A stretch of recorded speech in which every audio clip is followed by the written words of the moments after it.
l'excision, comme vous le savez, c'est une mutilation génitale qui consiste donc en une ablation de rituel du clitoris.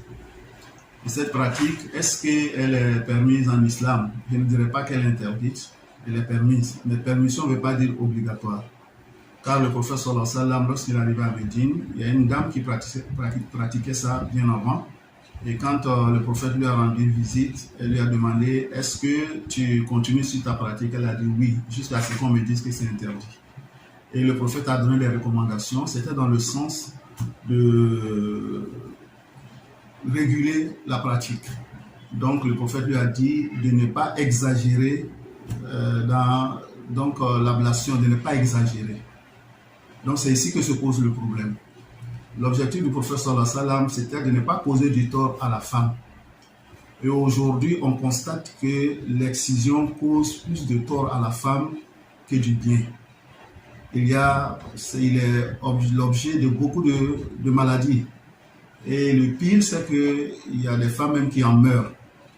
Donc, ceux qui disent qu'ils pratiquent donc l'excision au nom de l'islam, je pense que c'est une méconnaissance des textes même de l'islam. Car on sait qu'il y a ce qu'on appelle la Kulliyatul Khams. Ce sont les objectifs, 5 objectifs principaux même pour lesquels l'islam a été institué. C'est-à-dire quand on regarde les lois de l'islam, ça va dans le sens de préserver ces 5-là. Il y a d'abord, il y a la vie, il y a la religion, il y a la vie, il y a l'honneur même de l'homme, il y a sa descendance et il y a son bien qu'il faut préserver. Alors que ici, nous voyons que cette pratique-là va à l'encontre donc de l'un de ces principes-là qui est la préservation de la vie. Donc, du moment où cette pratique cause du tort et ça va jusqu'à coûter la vie à l'homme, à l'être humain, je pense qu'on ne peut pas la pratiquer au nom de l'islam. Et on sait que le jeûne, par exemple, en islam, il est obligatoire. Mais s'il arrive que les médecins disent à quelqu'un qui ne peut pas jeûner que s'il jeûne, il va mourir, en ce moment, il a des palliatifs. On dit à la personne de ne pas jeûner, de donner des moules ou bien quoi pour récompenser le jeûne.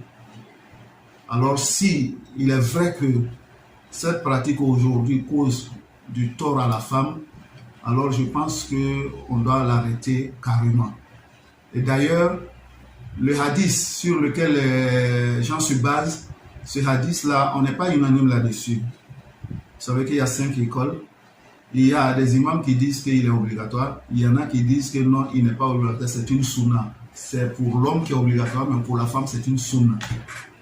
Donc, s'il n'y a pas consensus sur le hadith et qu'il y a possibilité d'interprétation, alors en ce moment, il serait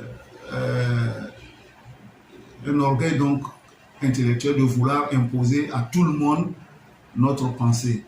Donc, je pense que pour le bien de la femme, pour le bien de nos filles, il vaut mieux arrêter cette pratique-là, puisqu'on ne peut pas la pratiquer comme le prophète sallallahu alayhi wa sallam nous l'a recommandé. Merci. Wassalamu alaikum wa rahmatullahi wa barakatuh.